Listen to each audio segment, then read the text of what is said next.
स्मृतापि तरुणातपं करुणया हरन्ति नृणाम् अभङ्गुरतनुत्विषां वलयिता शतैर्विद्युतां कलिन्दगिरिनन्दिनी तटसुरद्रुमालम्बिनी मदीयमतिचुम्बिनी भवतु कापि कादम्बिनी। इह रसगंगाधरस्य पाठक्रमे अस्ति भवतां पुनः स्वागतम्। प्रथमानने इदानीं पाठः प्रवर्तते यत्र व्यभिचारिणां विशिष्टलक्षणानि यानि सन्ति तानि पण्डितराजानुसारम् अस्माकं व्याख्याविषयाः समुपद्यन्त। तत्परिसमाप्य भावध्वनेः एव विषयः यः भवति अपरः कश्चन अर्थः तद्विषये अद्यतनपाठः अस्ति। ठीक है, अद्यतनपाठस्य पंक्तिरस्ति देवादिविषया रतिर्यथा इति।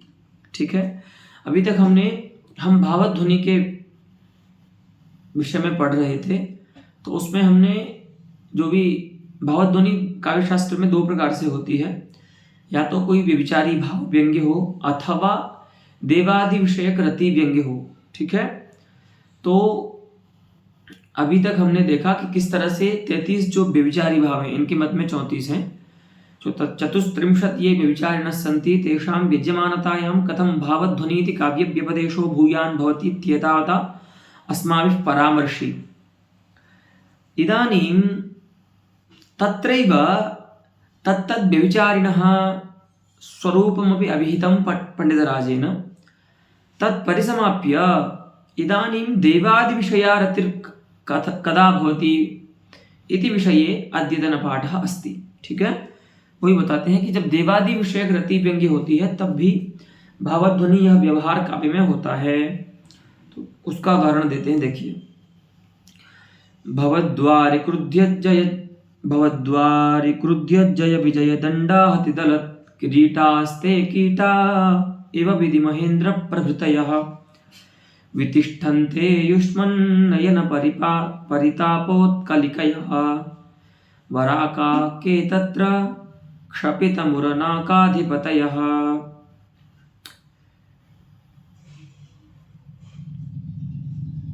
भगवान को संबोधन कर रहा है कोई भक्त यहाँ पर इस पद्य में।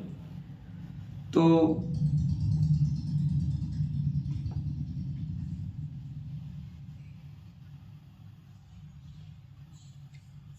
तत्र नाकाधिपतयः वराकाः के वितिष्ठन्ते अर्थात न केपि इति। आपके सानिध्य के लोभ से जो प्राप्त होते हैं, आपके पास जो आते हैं भगवान, तो वहां पर जो लाइन होती है ना, उसमें ब्रह्मादि जो श्रेष्ठ हैं, है ना, वे ही उनको ही प्रतीक्षा करनी पड़ती है पहले तो प्रतीक्षा का क्या है स्वरूप वो बताएंगे। तो फिर जो नाकाधिपति हैं, अन्य जो स्वर्ग के अधिपति हैं, माने स्वर्ग के जो अन्य प्रतिष्ठित जन हैं, कुबेर आदि, उनकी तो क्या गति है, अर्थात उनको तो बड़े कष्ट सहन करने पड़ते हैं आपके सानिध्य के लाभ के लिए। तो वही बताते हैं कि भवद्वारी हे मुरारे हे क्षपितमुरा। ठीक है, ये दोनों भगवान के विशेषण हैं। हे क्षपितमुरा हे मुरारे भवद्वारी, ये किरीटाः सन्ति। किरीटाः नाम मुकुटानि। किरीट शब्द का अर्थ होता है मुकुट, लेकिन यहाँ पर बहुव्रीहि समास है, तो के किरीटाः, तो क्रुद्ध जय विजय दंडा हति दलत किरीटाः, है ना। तो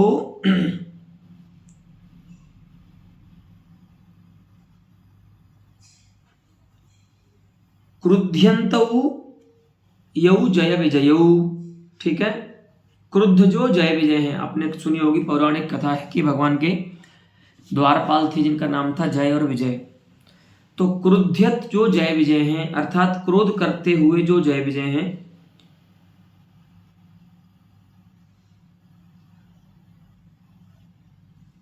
तयोः यह दंडः, उनका जो दंड है, ठीक है, माने ब्रह्मादि भगवान के पास जाना चाह रहे हैं और जय विजय जो है वो निषेध कर रहे हैं कि अयम अनवसरे प्रवेशः न युक्तः, इस प्रकार से निषेध कर रहे हैं। तो क्रोध करते हुए जो जय विजय का दंड है ना, वो उसकी क्या हो रही है, आहति। तो समास ऐसे करेंगे, क्रुद्यत जय विजय में तो कर्मधारय कर लेंगे, सत्रंत पद है क्रुद्यत, क्रुद्ध धातु का, उसमें कर्मधारय करने के बाद आगे करेंगे तयोः दंडः क्रुद्यत जय विजय दंडः तस्य दंडस्य आहतिः नाम प्रहारः। हन धातु से एक तिन प्रत्यय है आंगोपसर्ग पूर्वक भाव में, उसका अर्थ होगा प्रहार, ठीक है। तो आहति, तस्य दंडस्य आहतिः, तया दंड आहत्या दलंती अर्थात नश्यन्ति पतंती किरीटानि, है ना, मुकुटानि येषां ते क्रुद्य जय विजय दंडाहति दलत किरीटाः। अर्थात अनवसर पर प्रवेश के कारण जय विजय के दंड की आहति से, दंड के प्रहार से गिर रहे हैं मुकुट जिनके, ऐसे कौन हैं, तो का कीटा इव, मानो जैसे कीट होते हैं ना, तो कीड़ों के समान, वहां पर कीट के समान जो कौन है, विधि महेंद्र प्रभृतयः, आपके द्वार पर विधि माने ब्रह्मा, महेंद्र माने भगवान शिव, और ये महेंद्र माने इंद्र, तो ब्रह्मा इंद्र आदि जो वरिष्ठ है ना देवों में, वे सब आपके द्वार पर जय विजय से दंडित होते हुए खड़े हैं, ठीक है। वितिष्ठन्ते, आपके द्वार पर क्या हो रहा है, ये जो ब्रह्मा और इंद्रादि जो देव वरिष्ठ हैं, वे एक तरह से अपमानित होकर के भी वहां पर खड़े हैं आपके द्वार पर, क्योंकि आपके जो द्वारपाल है ना जय विजय, वो उनको अंदर नहीं आने देते हैं, फिर भी वो वहां पर खड़े हैं। तो ऐसा कौन होता है जो, है ना, यह वार्यमाणो भी न गच्छति, तो कीटः भवति, कीड़े जो होते हैं ना, मच्छर आदि जो होते हैं इस प्रकार के कीट, उनको आप देखिए, उनको आप लगातार हटाएंगे ना अपने पास से, तब भी वो जाते नहीं है। तो वार्यमाणाः अपि न गच्छन्ति इति वार्यमाणागमनत्वम् अत्र साधर्म्यम् अस्ति, हटाए जाने पर भी नहीं जाना, नहीं हटना, यही है साधारण धर्म कीट में और महेंद्र आदि में, ठीक है। तो कीटा इव, लेकिन क्यों आते हैं वो, तो कहते हैं युष्मन नयन परिपातोत्कलिकया, हाँ,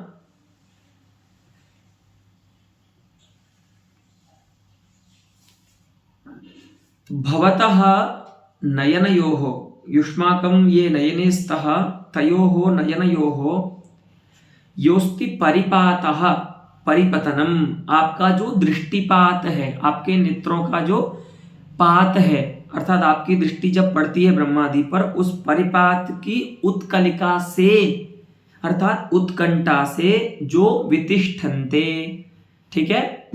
वियुपसर्ग पूर्वक स्था धातु में आत्मनेपद विधान हो जाता है, लेकिन ये देखना होगा किसी विशेष अर्थ में होता है, ठीक है, तिरस्कार आदि अर्थ में होगा, ऐसा कुछ और देखना होगा आत्मनेपद प्रकरण में, लेकिन वियुपसर्ग पूर्वक स्था धातु का आत्मनेपद विधान हो जाता है। तो वितिष्ठन्ते, तो क्यों रहते हैं वो, तो क्योंकि आपके नयन का उन पर पात हो, आप उनको देखें इस लाभ से, इस लोभ से, इस उत्कंठा से।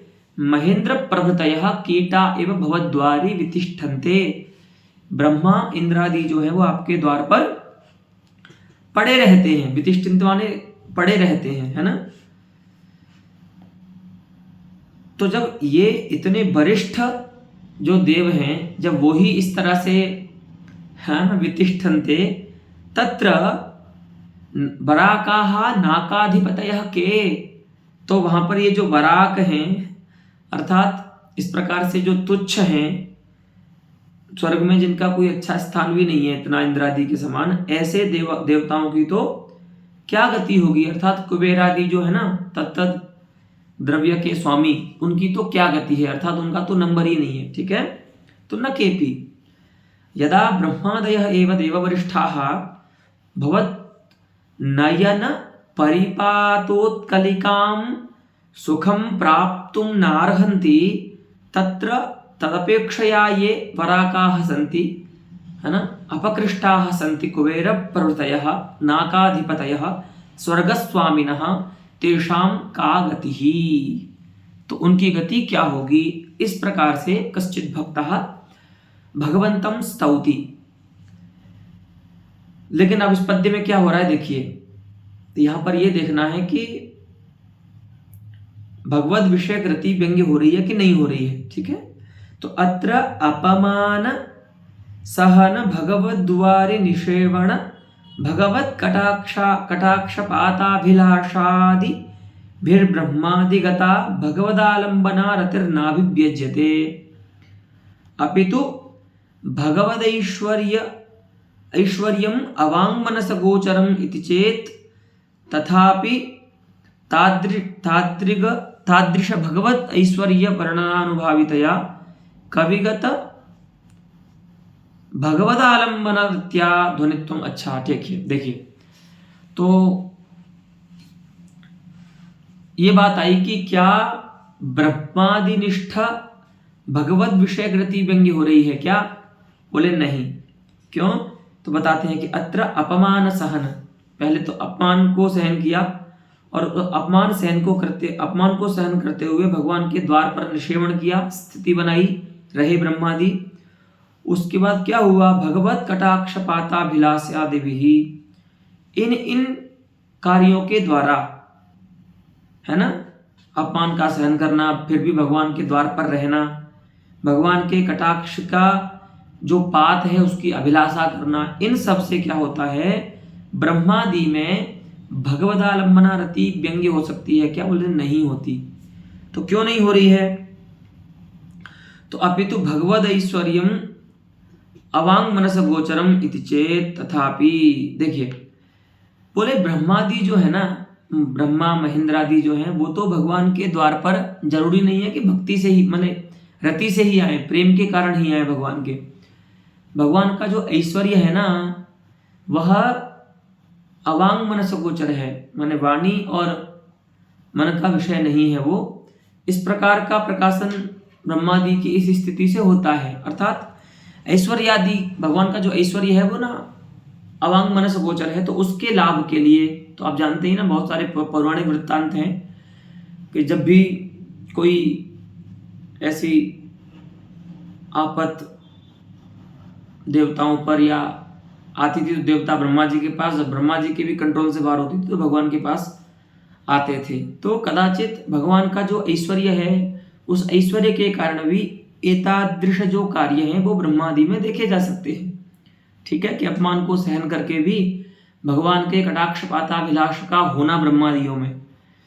लेकिन तो इसके कारण तो यहाँ पर ब्रह्मादिगत भगवत विषय कृति तो व्यंग्य नहीं होगी, है ना। लेकिन बोलते हैं ऐसा होने पर भी जो कवि है ना, कवि, वो भगवान के ऐश्वर्य का वर्णन क्यों कर रहा है? तो भगवान का जो ऐश्वर्य वर्णन है ना, वो अनुभाव है किसका? कविगत रति का। अर्थात भगवान का जो ऐश्वर्य है, यदि वो ऐश्वर्य का वर्णन कब करेगा कवि? कोई भी व्यक्ति किसी के ऐश्वर्य का वर्णन कब करता है? जब उसके प्रति उसको सम्मान हो या कोई रति हो, प्रेम हो। अत्रापि कविः भगवदैश्वर्य वर्णने आत्मानं व्यापारयति इति कृत्वा अत्र कवौ कविगता भगवद विषयिणी रतिः विद्यते सामाजिकैः। चूंकि कवि यहां पर भगवान के ऐश्वर्य का वर्णन कर रहा है ना, कवि को तो ऐसा कोई प्रयोजन नहीं है ना, ब्रह्मादि को जो प्रयोजन होता है, लेकिन कवि भगवान के ऐश्वर्य का वर्णन कर रहा है। इसका मतलब क्या है? तो वही यहाँ पे ऐसे करेंगे, भगवतः ऐश्वर्यम भगवदैश्वर्यम तस्य वर्णनम भगवदैश्वर्य वर्णनम भगवदैश्वर्य वर्णनम अनुभावः यस्याः, है ना, ये अथवा यस्य, तो भगवदैश्वर्य वर्णनानुभावी तस्य भावः भगवदैश्वर्य वर्णनानुभाविता तया भगवदैश्वर्य वर्णनानुभावितया, अर्थात भगवान के ऐश्वर्य का वर्णन कार्य होने के कारण कविगत भगवदालंबन रत्या, कवि में रहने वाली भगवत विषयक, भगवदालंबन माने भगवत विषयक जो रति है, उस रति के द्वारा ध्वनित्वम अक्षतमेव, अत्र ध्वनित्वम, अत्र नाम अस्मिन् पद्ये भावध्वनित्वम अक्षतमेव। ठीक है, तो यहां पर जो है वो भावध्वनि अक्षत है, क्योंकि ब्रह्मादियों में तो भगवत विषयक रति व्यंगी नहीं हो रही है, लेकिन इस प्रकार के भगवान का ऐश्वर्य वर्णन जो कवि कर रहा है, वह ऐश्वर्य वर्णन कोई तभी करता है जब उस व्यक्ति के प्रति उसको प्रेम हो अथवा श्रद्धा हो। तो इस प्रकार का वर्णन करने के कारण यहाँ पर सामाजिकों को कवि में रहने वाली भगवत विषयक रति व्यंग्य होती है। ठीक है, सामाजिकों के प्रति। अतः अत्र भगवत विषयक रतेः व्यज्यमानायाः भावध्वनित्वम अस्य कार्यस्य सिद्ध्यति। ठीक है, एक और उदाहरण देते हैं। न धनम न च राज्य संपदम न हि विद्यामिदमेकमर्थये मयि धेहि मनागपि प्रभो करुणाभंगितरंगितां दृशम्। अत्रापि कश्चित् भक्तः भगवन्तं स्तुवन्नाह किमिति यद् भगवान्, हे भगवन्, हे प्रभो, मयि दृशम धेहि, हाँ, आप मुझ पर अपनी दृष्टि कीजिए। मयि दृशम, दृष्टिम विधेहि, हे प्रभो, हे भगवान, आप मुझ पर अपनी दृष्टि कीजिए। तत्र किम भूतां दृष्टिम विधेहि, तो वहां दृष्टि का विशेषण देता है भक्त करुणा भंगी तरंगिताम, करुणायाः भंगी, करुणा भंगी तेन अथवा तया तरंगिताया अस्ति, आपूरिताया अस्ति, करुणा की छवि से जो आपूरित दृष्टि है आपकी, अर्थात सकरुण जो दृष्टि है, उस दृष्टि को मुझ पर कीजिए, है ना। एवं कश्चित् भक्तः भगवन्तं प्रार्थयते मनागपि मयि धेहि, थोड़ी सी मुझ पर अपनी करुणामयी दृष्टि कर दीजिए। तो बोले भगवान करुणामयी दृष्टि कब करते हैं कि जब भगवदेतर वस्तु में अनासक्ति उत्पन्न हो तब। अभी हम परसों करपात्री जी महाराज जी का गोपी गीत की व्याख्या सुन रहा था मैं, तो वो ऐसे ही व्याख्या कर रहे थे महाराज जी कि भगवान भी आपके प्रति तत्पर होते हैं, भगवान भी भक्त के प्रति तत्पर होते हैं, लेकिन कब, जब आप भगवान के प्रति तत्पर होंगे। माने तात्पर्य जो है वो उभय निष्ठ होता है, लेकिन पहले आपको भगवान में तात्पर्य दिखाना होगा। तो भगवान में तात्पर्य का अर्थ क्या है? भगवदेतर वस्तुओं में अनासक्त होना। तो तदेव अत्र अस्ति। तो भगवदेतर वस्तुषु अनासक्तिम पद्य पूर्वार्धेन दर्शयति भक्तः। पद्य के पूर्वार्ध में देखो, न धनम न च राज्य संपदम न हि विद्याम अहम किमपि न वांछामि। जैसे वो है ना वृत्रासुर स्तुति है ना भगवत जी में, न नाकपृष्टम न च आधिपत्यम इत्यादिकम किंचित अस्ति। वृत्रासुर भगवान की प्रार्थना करता है ना, न सार्वभौमम त्वं विरह्य कांक्षे, ऐसा करके कुछ वहाँ पे वो श्लोक है भागवत जी में। तो वैसे ही यहाँ पर है कि न धनम वांछामि, है ना, न च राज्य संपदम वांछामि, राज्य की संपदा भी नहीं चाहिए मुझे, राजा भी नहीं बनना, धनी भी नहीं बनना, नहीं विद्याम, ये कठिन बोला थोड़ा। ज़्यादातर लोग विद्वान बनने की चाहत में भगवान से दूर हो जाते हैं। तो ये कितना अच्छी बात है, नहीं विद्याम, विद्या भी नहीं चाहिए। तो क्या चाहिए? इदम एकम अर्थये, ये एक ही चीज चाहता हूं मैं। क्या चाहते हो? भवान अथवा त्वम मयि सकरुणाम दृष्टिम विधेहि, कि आप मुझ पर अपनी करुणामयी दृष्टि कीजिए, है ना। करुणापूरितां दृष्टिम मयि विधेहि इदमेव एकमहम अर्थये। मैं बस एक ही बात चाहता हूं कि आप मुझ पर अपनी करुणामयी दृष्टि करें, ठीक है।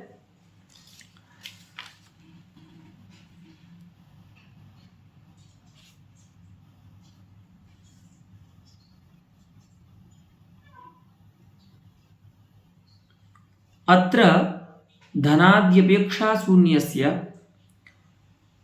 भगवद्दयादृगन्तपाताभिलाषो हि भगवति अत्यन्तानुरक्तिं व्यनक्ति। अत्र यत् षष्ठ्यन्तं पदमस्ति खलु, अत्र वृत्त्यंशे तत्पदं बहुव्रीहि समासस्य अस्ति। धनाद्यपेक्षया यः शून्यः अस्ति, ठीक है, तादृशं जनम, ठीक है, ऐसे व्यक्ति की रति भगवान में व्यंग्य होती है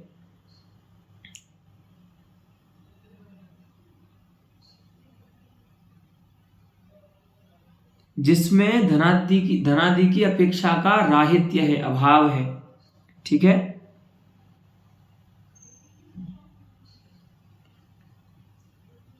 पुनः भगवद्दया दृगंत पाताभिलाषः, भगवान की जो दया दृगंत है, ठीक है, भगवतः यह अस्ति दया दृगंतः तस्य यह पातः, भगवान की जो करुणामयी दृष्टि है उसका जो पात अर्थात आना गिरना, उसका जो अभिलाष है, सह अभिलाषः अभिलाषो ही भगवती। यहाँ पर धनादि की अपेक्षा से रहित, माने धनादि की इच्छा से रहित किसी व्यक्ति का भगवान के दृष्टिपात का जो अभिलाष है वह क्या करता है, उस अभिलाष से भगवती अत्यंतानुरक्तिम व्यनक्ति, वो उस व्यक्ति की भगवान में अत्यंत अनुराग को व्यक्त कर रहा है, ठीक है। तो अभिलाष जो प्रथमांत पद है वो कर्तृपद है, अनुरक्ति पद जो है वो कर्म पद है, और व्यनक्ति जो है वो क्रियापद है, व्युपसर्ग पूर्वक अंजु धातु है, ठीक है, अंशु दीप्तौ, उससे बनेगा व्यनक्ति, ठीक है। तो व्यक्त करता है, कौन करता है, ऐसे किसी व्यक्ति का भगवान में जो अभिलाष है, कैसे व्यक्ति का, जो व्यक्ति धनादि की इच्छा से रहित है और अभिलाष भी कैसा है, भगवान के दया दृगंत जो हैं, भगवान की दयामयी दृष्टि के जो अंत माने प्रांत भाग जो है भगवान की दृष्टि का, दृशोरंतः दृगंतः, उसको उसका अभिलाष है, उसके पात का अभिलाष है कि भगवान के जो दृगंत हैं वे मुझ पर आकर के गिरें, अर्थात भगवान मुझको दया दृष्टि से देखें। तो इस प्रकार का जो अभिलाष है, इच्छा है, वह उस व्यक्ति में भगवान के प्रति अत्यंत राग को व्यक्त करता है, ठीक है। अतः अत्रापि भगवद विषयक भक्तनिष्ठा रतिः सामाजिकैः विच्यते इति कृत्वा अस्मिन्नपि पद्ये भावध्वनीति निश्चयं भवद्भिः पाठकैः, ठीक है। एवं संक्षेपेण निरूपिताः भावाः अस्तु। रसादिध्वनौ आदिशब्देन ये गृह्यन्ते सप्तपदार्थाः तेषु भावः आदिमः अस्ति, है ना। रस पदार्थ का पहले निरूपण कर ही दिया, उसके बाद भाव निरूपण किया। भाव में भी दो अवस्थाएं होती हैं, एकम यत्र त्रयस्त्रिंशति व्यभिचारिषु कश्चित् अन्यतमः अभिव्यज्यते व्यङ्ग्यो भवति तदा भावध्वनि भवति काव्यम्, अथवा देवादि विषया रतिर्यत्र व्यज्यते तत्रापि भावध्वनि भवति। एवं संक्षेपेण भावध्वनिं निरूपयित्वा, इस प्रकार से भावध्वनि का निरूपण करने के बाद, तो एवं संक्षेपेण निरूपिताः भावाः। देखो यहाँ पर एक बात और समझने की है, पंडितराजः कमपि प्रमेय विशेषं निरूपयित्वा तदन्ते संक्षेपेण इति विशिष्य लिखति इति विशिष्टा काचित् सरणिः पंडितराजस्य। तेन किं भवति, यदि इतोपि अस्मिन् प्रमेये अवकाशः अस्ति चेत् विचारकाः ऊहां कुर्वन्तु, विपश्चितः विदां कुर्वन्तु इति मनसा पंडितराजः प्रमेयप्रतिपादनात् परम् अन्ते लिखति संक्षेपेण निरूपितमिदम् इति अहं तत्र तर्कयामि, मुझे लगता है। अस्तु, अथ कथमस्य संख्यानियमः मात्सर्य उद्वेग दंभ ईर्ष्या विवेक निर्णय क्लैव्य क्षमा कुतुकोत्कण्ठा विनय संशय धार्ष्ट्यादीनामपि तत्र तत्र लक्ष्ये दर्शनादिति चेत्। हाँ, इदानीं व्यभिचारिषु संख्यामादाय कश्चित् जिज्ञासते कि आप इनको केवल 34 ही क्यों मानते हैं, जबकि हम देखते हैं लक्ष्य नाम काव्य, जबकि हम देखते हैं काव्य में कि बहुत सारे इनसे अतिरिक्त भी भाव के दर्शन होते हैं। तो बोले क्या, जैसे बताइए। तो ये देखिए मात्सर्य, उद्वेग, दंभ, ईर्ष्या, विवेक, निर्णय, क्लैव्य, है ना, क्षमा। क्लैव्य तो होता ही है, भगवान ने भी बोला है ना, क्लैव्यम मास्मगमः पार्थ नैतत्त्वय्युपपद्यते, है ना। तो क्लैव्य, क्षमा, कौतुक, उत्कंठा, विनय, संशय और धृष्टता, ये सब भी तो भाव तत्त काव्यों में देखे जाते हैं। तो आप केवल 34 ही व्यभिचारियों का निरूपण आपने क्यों किया, है ना, जबकि काव्य में तो इन भावों के भी दर्शन किए जाते हैं, है ना। तो कहते हैं कि इति चेत ना, ऐसा नहीं कहना चाहिए कि इनको अलग से निरूपण करने की आवश्यकता है। क्यों? क्योंकि उक्तेष्वेव ये 33 व्यभिचारिणः मुनिना अभ्यधायिषत, तेष्वेव उक्तेषु अभिहितेषु 33 व्यभिचारिषु येषां भवदभिहितानां व्यभिचारिणाम् अथवा भावानाम् अंतर्भावः कर्तुं शक्यः। ठीक है, तो उक्तेष्वेव 33 व्यभिचारिषु येषाम् अर्थात सद्यः भवता अभिहितानां भावानां अंतर्भावेण, आपके द्वारा कहे गए इन भावों का, उक्त माने हमारे द्वारा कहे गए भावों में ही अंतर्भाव हो जाने के कारण संख्यांतरानुपपत्तेः, अन्यायाः संख्यायाः अनुपपत्तेः, अन्या संख्या संख्यांतरम, ठीक है, दूसरी संख्या जो है वो अनुपन्न हो जाएगी, इसीलिए हम ऐसा नहीं करते हैं। ठीक है, हमने 34 व्यभिचारी माने क्योंकि उन व्यभिचारियों में ही आपके द्वारा जो कहे जा रहे हैं इन भावों का अंतर्भाव हो जाएगा। तर्हि इदानीं वादी पृच्छति, अस्तु तर्हि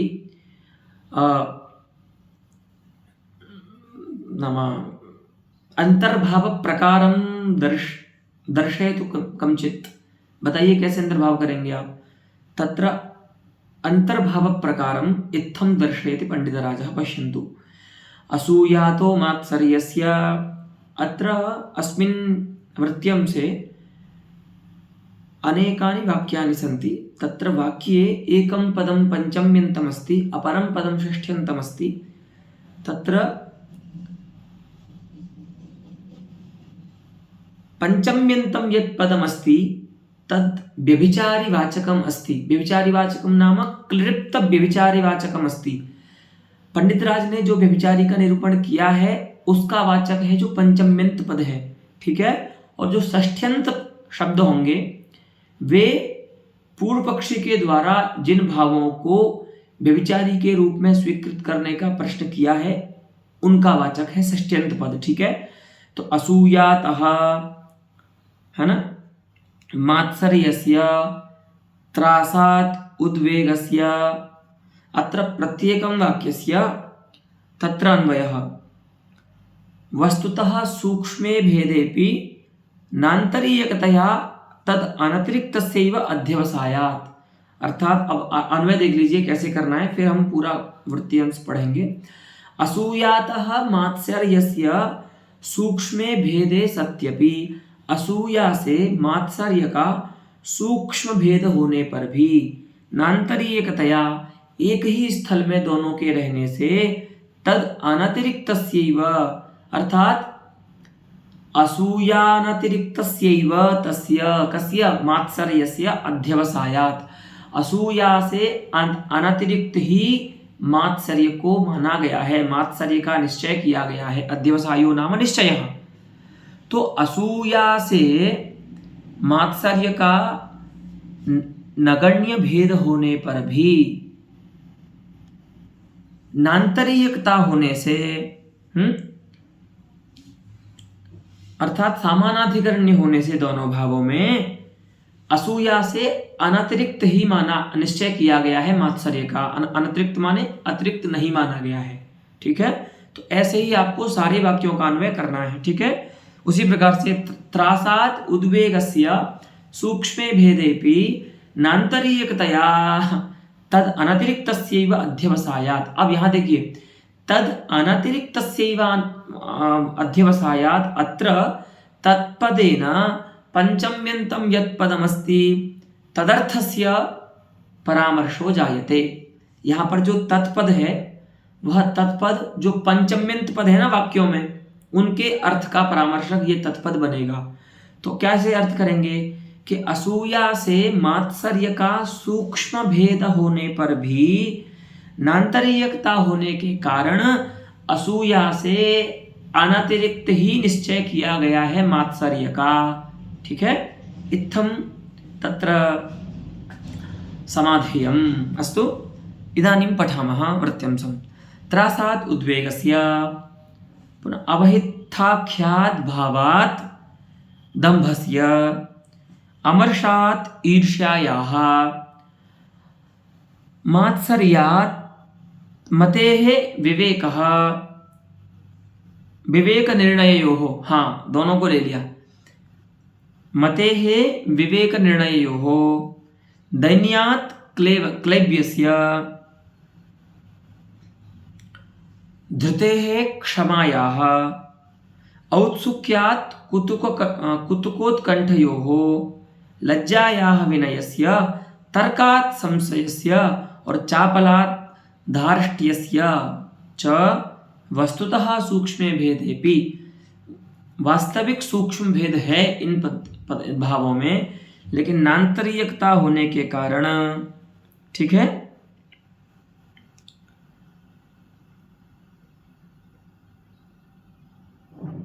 नान्तरीयकता माने जहां पर एक के बिना अपर की स्थिति जो है वो नहीं हो, उनको बोलते हैं दो नान्तरीयक पदार्थ, है ना। तो नान्तरीयकता होने के कारण इन भावों से अतिरिक्त इन भावों को नहीं मान सकते। जैसे असूया से अतिरिक्त मात्सर्य को नहीं माना है, त्रास से अतिरिक्त उद्वेग को नहीं माना है, अवहित्था से अतिरिक्त दंभ को नहीं माना है, अमर्ष से अतिरिक्त ईर्ष्या को नहीं माना है, मति रूप जो व्यभिचारी है उससे अतिरिक्त विवेक अथवा निर्णय को नहीं माना है, दैन्य से अतिरिक्त क्लैव्य अथवा क्लैव्य को नहीं माना है, और धृति से अतिरिक्त क्षमा को नहीं माना है, औत्सुक्य से अतिरिक्त कौतुक को अथवा उत्कंठा को नहीं माना है, लज्जा से अतिरिक्त विनय को नहीं माना है, और तर्क से अतिरिक्त संशय को नहीं माना है, चापल जो भाव चपलता जो व्यभिचारी बताया था ना अभी आपको, उससे अतिरिक्त धार्ष्ट्य जो आप बता रहे हो यहाँ पर, इनको नहीं माना है, क्योंकि इन भावों की नान्तरीयकता है। अर्थात यदि ये भाव होगा तो दूसरा भी उसके स्थान पर होगा। हाँ, यदि वयं पारमार्थिकतया स्वरूपचिन्तनं कुर्मः, स्वरूपानुसन्धानं कुर्मः, तदा स्वरूपानुसन्धाने सति एतेषु अस्ति सूक्ष्ममन्तरं, तथापि नान्तरीयकतया वर्तमानेषु एषु अतिरिक्तता न भवति, भेदो न भवति। ठीक है, ननु मुनिवचनानुपालनस्य संभवे उच्छृंखलतायाः अनौचित्यात्। हाँ, अभी कोई प्रश्न करे कि भैया अगर आप ये तो मान ही रहे हो ना कि सूक्ष्म भेद तो होता है, माने मति और विवेक में सूक्ष्म भेद होता है, या मान रहे हो कि हाँ बिल्कुल होता है? तो फिर ये बताइए, जिनमें सूक्ष्म भेद है उनका भी पृथक विधान तो होना चाहिए ना, है ना? सूक्ष्मांतरवतोरपि पदार्थयोः पृथक विधानम साधुत्वाय कल्पते खलु। उनको अलग अलग कहना ही साधुता है, तो फिर आपने क्यों नहीं कहा उनको अलग अलग, क्यों अंतर्भाव कर रहे हो? तो इसमें ऐसा बताते हैं, युक्ति देते हैं। देखो, अगर हम इनको पृथक कहते ना तो मुनि वचन का पालन नहीं होता। ये बड़ी अच्छी बात है पंडित राज की। तत्र तत्र भरतमुनेः वचन प्रामाण्यम शिषाधेषु अयम दृश्यते अस्माभिः। तो बोलते हैं कि देखो, अगर मुनि वचन का अनुपालन संभव हो तो उच्छृंखलता करना अनुचित है, ठीक है? तो अनया रीत्या मुनिवचनस्य अर्थात भरतमुनेरपि मते एतावदेव वचनं न कथनमस्ति, नाम त्रयस्त्रिंशदेव अथवा चतुस्त्रिंशदेव व्यभिचारिणः भवन्ति इत्येव तेषां कथनमस्ति। अतः मुनिवचनस्य प्रामाण्यं रक्षितुम् अयम यत्नो विधेयः। और हाँ, अगर मुनि वचन का अनुपालन संभव हो रहा हो प्रमेय प्रतिपादन के क्रम में, तो बलाद उच्छृंखलता नहीं करनी चाहिए। वही कह रहे हैं, मुनि वचनानुपालनस्य संभवे उच्छृंखलतायाः अनौचित्यात्। अस्तु,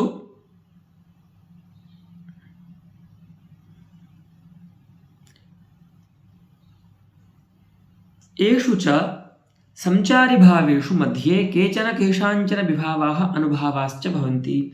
हाँ, अगर आपने विचार किया हो व्यभिचारियों के निरूपण के समय, तो आपने देखा होगा कि कई व्यभिचारी जो हैं वो दूसरे व्यभिचारी के विभाव बन रहे थे, है ना? कि जहाँ पर ऐसे अमर्ष से ईर्ष्या उत्पन्न होगी इत्यादि। तो यही बता रहे हैं कि इन व्यभिचारियों में एक दूसरे के विभाव अथवा अनुभाव होते हैं, ठीक है? विरोध नहीं है। मतलब कश्चित व्यभिचारी व्यभिचार्यन्तरस्य विभावः अथवा अनुभावः न भवितुमर्हति इति विरोधः नास्ति।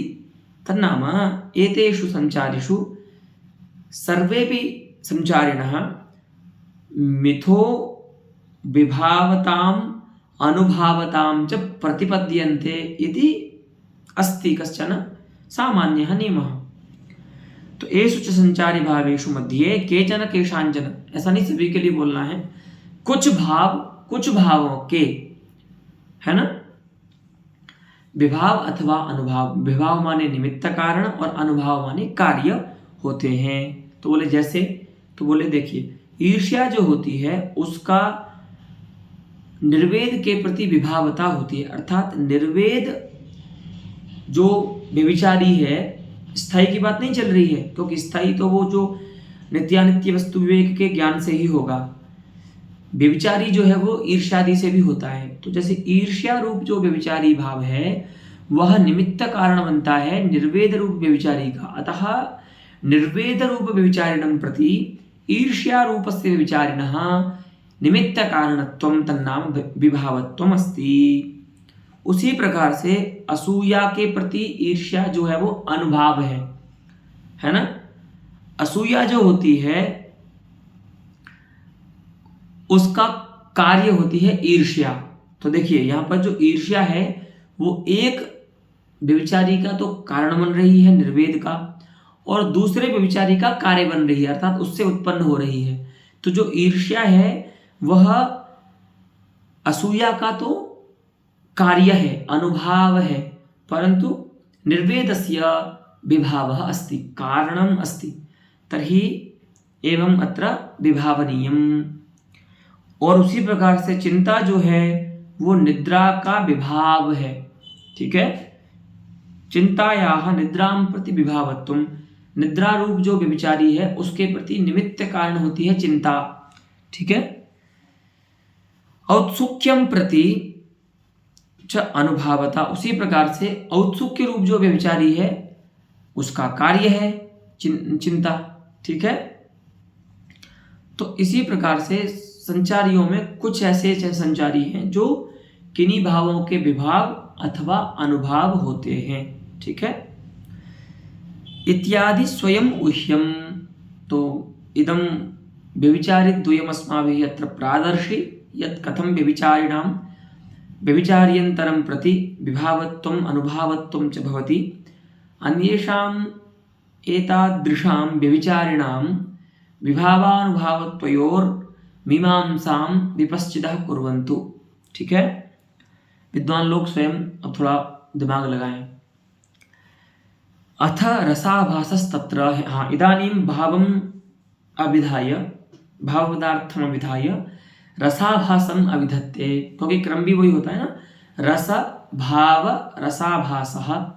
तो अब यहाँ पर रसाभास का निरूपण करते हैं। देखिए, भाव का निरूपण करने के बाद अनुचित विभावालंबनत्वं रसाभासत्वं। हाँ,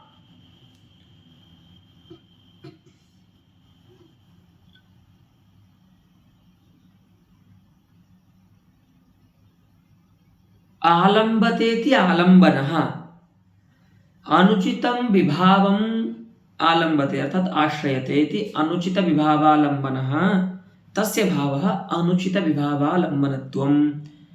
ठीक है,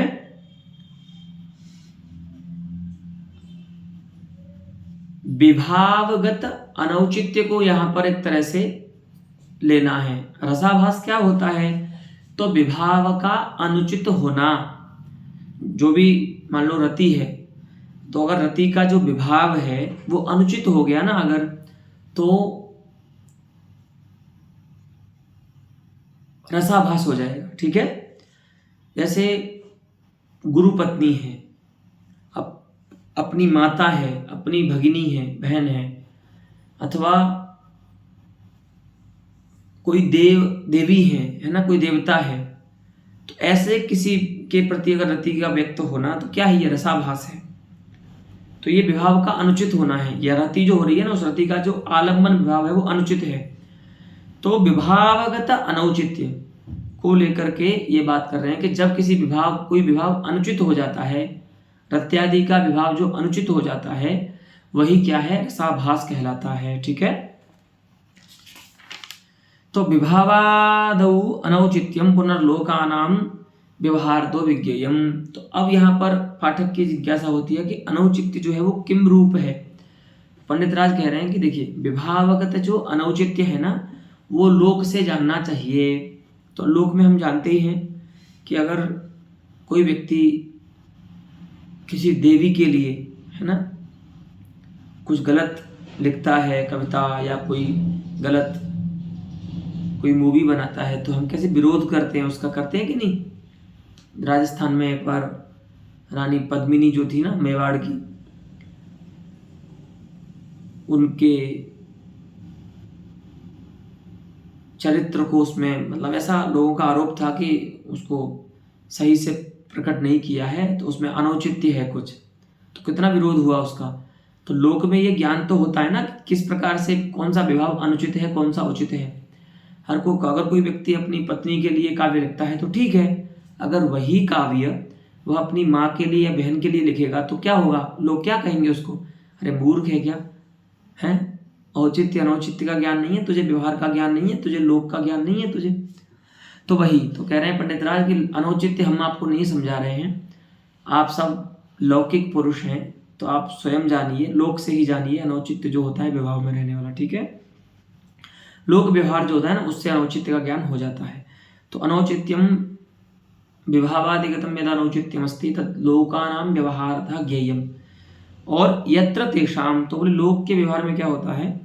यत्र तेषाम अनुचितम इति धीहि।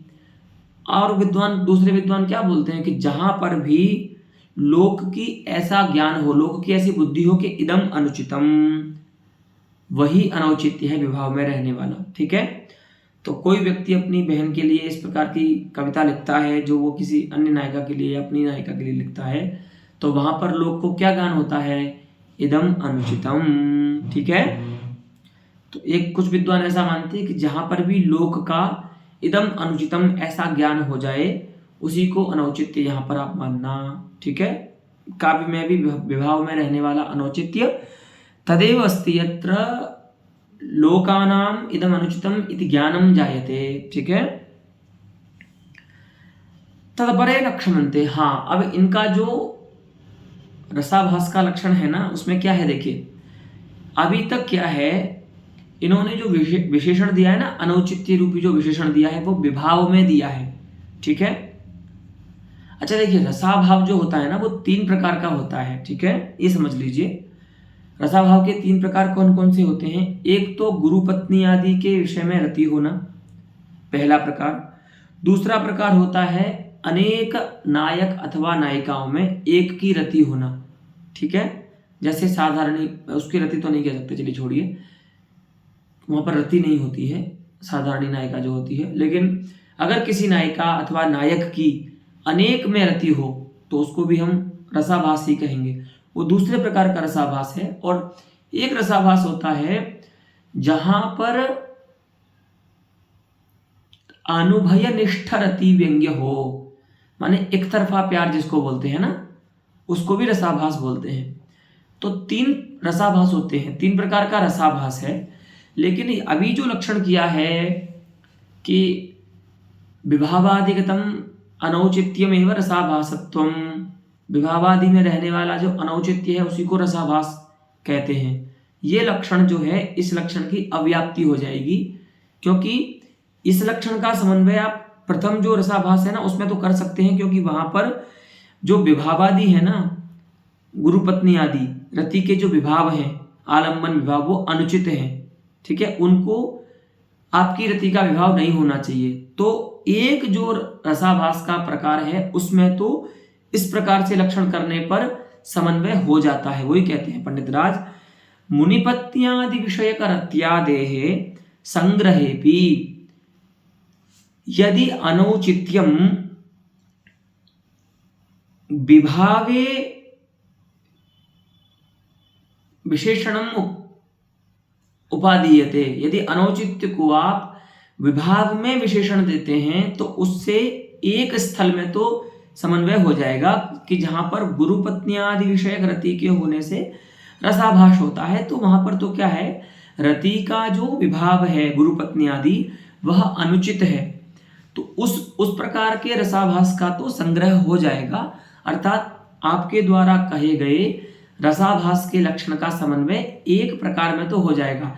लेकिन लक्षण को कैसा होना चाहिए, सकल, माने यावल लक्ष्य व्यापी होना चाहिए, लक्ष्य में, पूरे लक्ष्य में रहना चाहिए। अगर वो लक्ष्य के किसी एक अंश विशेष में भी नहीं रहता है तो ऐसे लक्षण को हम साधु लक्षण नहीं मानते, उसको हम अव्याप्ति दोष से ग्रस्त लक्षण कहते हैं।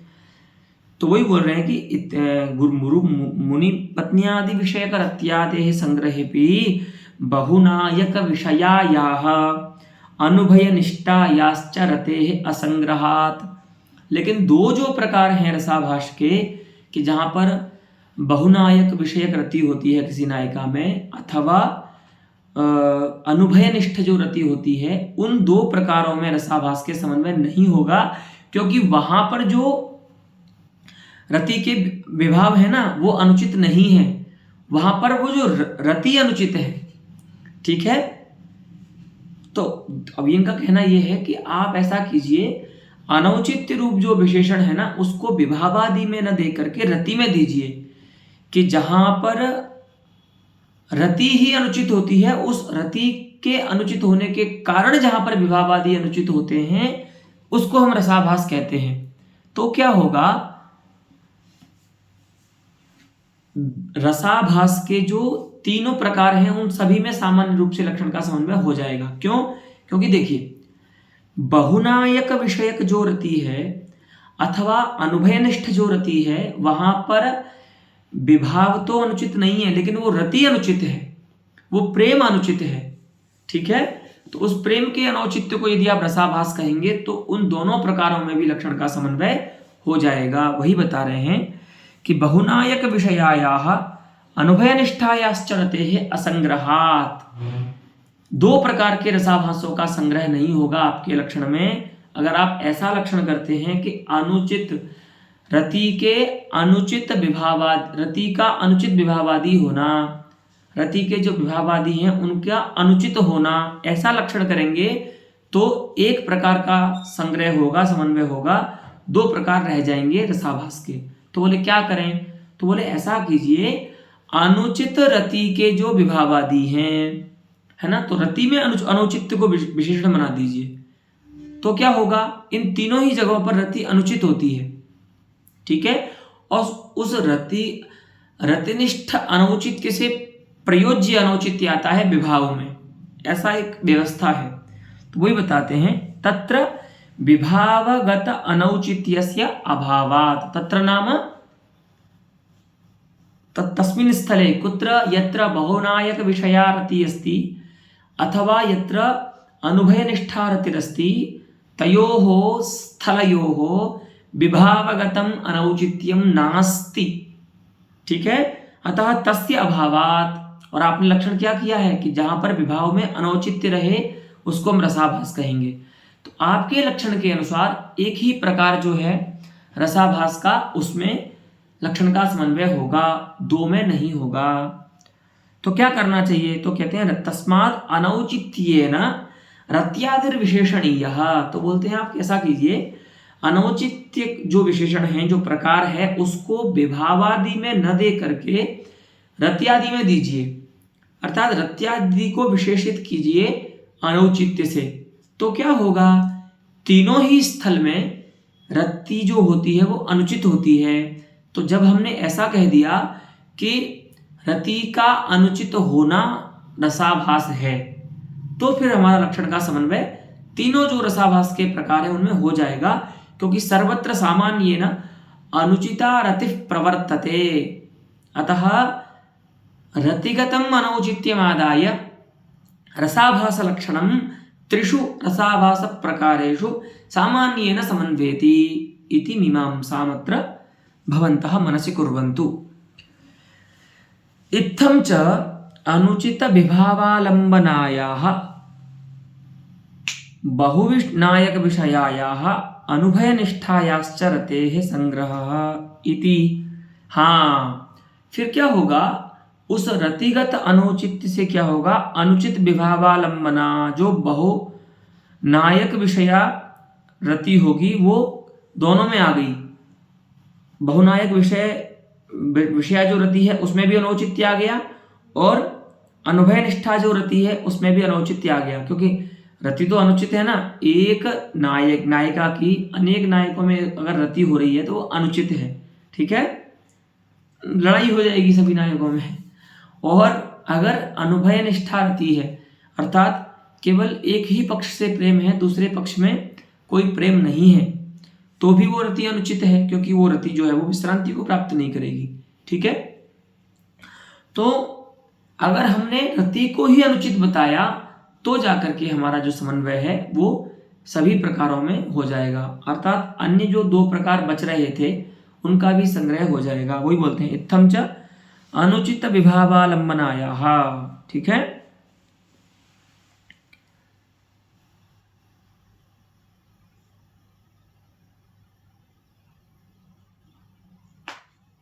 बहुनायक विषयायाः अनुभयनिष्ठायाश्च संग्रहः इति। तो बोलते हैं यहाँ पर भी अनौचित्य बताइए क्या है। अब आपने अनौचित्य को विशेषण अलग रति में दे दिया है, तो विशेष्य प्रकार के बदलने से विशेषण के स्वरूप में कुछ अंतर आएगा क्या? क्योंकि पहले अनौचित्य रूप विशेषण का विशेष था विभावादि, और अब उसका विशेष्य बन गया है रति। तो क्या विशेष्य के बदलने से कोई पारमार्थिक भेद आएगा क्या विशेषण में? अनौचित्य में जो विशेषण है, बोले नहीं, विशेषण में कोई भेद नहीं आएगा। विशेषण तो जैसा हमने पहले बताया था ना कि लोकानाम व्यवहारतः विज्ञेयम, उसी प्रकार से जानना है, ठीक है।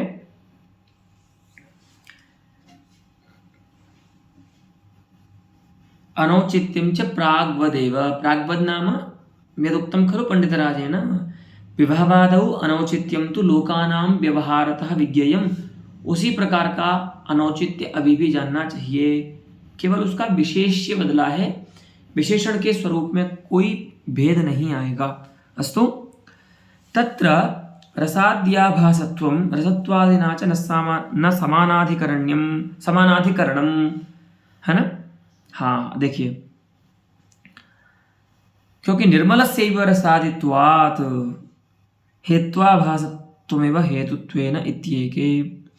कुछ विद्वान ऐसा मानते हैं कि रसत्व और रसाभासत्व में समानाधिकरण्य नहीं है।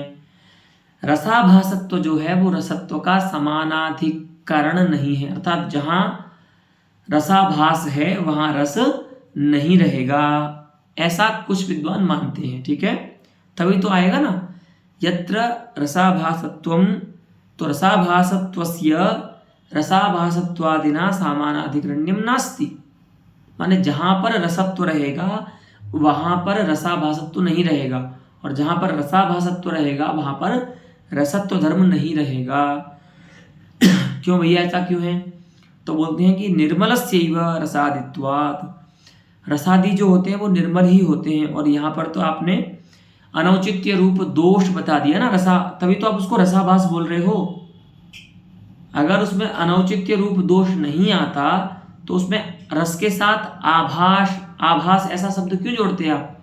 तो इसका मतलब ये तो निर्दुष्ट हो गया, लेकिन निर्दुष्ट पदार्थ की ही रसता होती है, इसीलिए निर्मलस्य रसादित्वात् नहीं रसत्वस्य रसत्वादिना रसाभासत्वस्य रसत्वादिना समानाधिकरण्यम उपपद्यते, ऐसा कुछ लोग मानते हैं। तो बोलते हैं कोई दृष्टांत है कि आपके पास इसका? तो बोलते हैं हाँ, शास्त्रांतरस्य एकम दृष्टान्तमत्र उपन्यसामि। दृष्टांत देते हैं न्याय शास्त्र से। देखिए, तो न्याय शास्त्र में अनुमान प्रमाण जो होता है ना, उसमें हेतु पदार्थ जो होता है ना, वह हेतु जो होता है वो पंच रूपोपन्न होता है ना। अगर 5 रूपों में से हेतु के जो 5 रूप हैं उनमें से यदि अन्यतमेन रूपेण हीनो भवति हेतुः तदा सः हेतुः हेत्वाभासपदेन अविधीयते। हेतु के 5 रूप होते हैं, पक्षसत्व, सपक्षसत्व, विपक्ष व्यापृतत्व, असत प्रतिपक्षत्व, अबाधित विषयत्व। ठीक है, न्याय शास्त्र में ये 5 रूप होने हेतु के होते हैं। अगर इन 5 में से कोई एक रूप हेतु में नहीं है तो वैसा हेतु सद हेतु नहीं होता, और जो सद हेतु नहीं होता उससे अनुमति नहीं होती। उसको हम क्या बोलते हैं? तो उसको हम हेत्वाभास बोलते हैं। ठीक है, तो जैसे न्याय शास्त्र में हेतुत्व और हेत्वाभासत्व में समानाधिकरण्य नहीं होता, माने एक ही पदार्थ में हेतुत्व और हेत्वाभासत्व नहीं रह सकता, है ना। जैसे वन्य विषयकानुमिति के प्रति धूम में हेतुत्व और हेत्वाभासत्व दोनों नहीं रह सकते। ठीक है, उसी प्रकार क्योंकि जो निर्दुष्ट होता है, जो निर्मल होता है, निर्मल माने वहां पर लेंगे यह पंचरूपोपन्नः, अर्थात पंचरूपैः संपन्नो भवति स एव हेतुः भवति। ठीक है, तो उसी प्रकार से यहाँ पर भी जो निर्मल होता है, अर्थात जिसमें अनौचित्यादि दोष नहीं होते, ठीक है, उसी को हम रस कहते हैं। तो इसीलिए कहा कि रसाभासत्व और रसत्व में समानाधिकरण्य नहीं हो सकता। लेकिन ये एक पक्ष वाले विद्वान मानते हैं। दूसरे पक्ष वाले क्या कहते हैं? नहीं अनुचितत्वेन आत्महानि ही। देखो भैया, हेतु और हेत्वाभास के स्थल में क्या होता है वहाँ तो अलग बात है। तो वहाँ तो ठीक है कि अगर एक भी रूप हेतु में नहीं होगा पक्ष सत्वादि में से, तो हेतु जो होता है वो व्यभिचरित हो जाता है, साध्याभाव स्थल में उसके प्राप्ति होने लग जाती है। ठीक है, तो वहाँ पर तो अलग बात है। लेकिन यहाँ पर रस के स्थल में विचार कर लीजिए कि अनुचितत्व से, अनौचित्य से आत्महानि नहीं होती रस की। ठीक है, ये भी अपना एक दृष्टांत लेकर के आए हैं द्वितीय मत वाले जो है ना। देखिए, यहाँ पर हेतु वाला दृष्टांत नहीं बनेगा, क्योंकि हेतु तो बिल्कुल न्याय शास्त्र में ऐसा होता है कि अगर कोई भी रूप हेतु में नहीं है, मान लीजिए हेतु जो है वो सत प्रतिपक्ष हो गया, तो भी वो व्यभिचरित हो जाएगा, तो फिर अनुमति को नहीं करा पाएगा वो। अथवा उसमें पक्षासत्व आ गया अथवा विपक्षत्व आ गया, तो कोई भी उसमें अगर रूप नहीं रहा 5 रूपों में से तो वो अनुमिति नहीं कराएगा, वो बात अलग है। तो वहां पर ये बात चल सकती है कि हेत्वाभासत्व और हेतुत्व में समानाधिकरण नहीं होता। लेकिन यहाँ पर हम जो रसाभास बोलते हैं, यहाँ पर आभास शब्द का अर्थ जो है वो पृथक है। वो क्या है? तो कहते हैं, देखिए, अत्र अनौचित्येन आत्महानि ही, अर्थात रसत्व हानि ही रसस्य न भवति। ठीक है, उसका जो स्वरूप नाश है वो नहीं होता। किससे? अनौचित्य से। ठीक है, अपितु सदोषत्वाद आभास व्यवहार, उसमें कुछ दोष आ जाने के कारण हम उसमें आभास ऐसा व्यवहार करने लगते हैं। बोले जैसे बताओ, हमने तो दृष्टांत दिया अपने, है ना, पक्ष में, आप अपने पक्ष में दृष्टांत दीजिए कोई। बोले ठीक है, कोई अश्व है और मान लीजिए उस अश्व का ना कोई उसमें दोष आ गया, है ना, उसका मान लीजिए पैर में व्रण हो गया तो वो अब दौड़ नहीं सकता। तो क्या उस दोष के कारण, खंजत्व जो दोष आया उसमें, क्या उस दोष के कारण उसका जो अश्वत्व है वो नष्ट हो जाएगा? क्या नहीं होता। वही कह रहे हैं, उसका पैर टूटने से वो अश्व नहीं है, अब वो गधा बन गया, ऐसा तो नहीं है। दोष आ जाने पर भी आत्महानि थोड़ी ना होती है व्यक्ति की, असत्व हानि तो नहीं होगी दोष आ जाने पर। तो ऐसे ही रस में अनौचित्य रूप दोष आ जाने से उसमें हम आभास ऐसा व्यवहार कर देते हैं, लेकिन उसमें रसत्व हानि हो जाती है, सो बात नहीं है। ठीक है, तो अनौचित्य रूप दोष आ जाने के कारण उसमें हम आभास ऐसा एक शब्द जोड़ देते हैं रस के साथ, तो रसाभास ऐसा बोल देते हैं। ठीक है, लेकिन वो उसमें रस ही नहीं है या रसत्व ही नहीं है, सो बात नहीं है। तो बोलते हैं उदाहरण दीजिए, तो कहते हैं अश्वाभासादि व्यवहारवत। जैसे अश्वाभास ये व्यवहार होता है, तो अश्व जो है उसमें कोई दोष आ गया तो वो अश्व गधा नहीं बनता, अश्व ही रहता है, उसकी आत्महानि स्वरूप हानि नहीं होती। उसी प्रकार से श्रृंगार आदियों में भी अनौचित्य नामक दोष आ जाने पर वो वीर नहीं बनता, श्रृंगार रहता श्रृंगार ही है, बस उसमें हम आभास ऐसा शब्द जोड़ देते हैं, तो फिर वो श्रृंगाराभास ऐसा बोलने लगते हैं उसको, क्योंकि उसमें अनौचित्य कोई दोष आ गया है। ठीक है, तो नहीं दोष प्रसारेण क्वचित रूपम क्षीयते द्रव्यस्य, हाँ, तत्र आभास व्यवहारो भवति इति अन्येषां वादिनां मतमस्ति। ठीक है, दूसरे आचार्य का मत है कि आप जो बोल रहे हैं वो बात ठीक नहीं है, इस तरह से भी विचार हो सकता है। अस्तु, अद्यतनपाठेन एतावता एव अलमस्तु। पुनः रसाभासस्य किमुदाहरणं सम्पद्यते तद्वयम् आगामिनि पाठे परामर्शं विधास्यामः।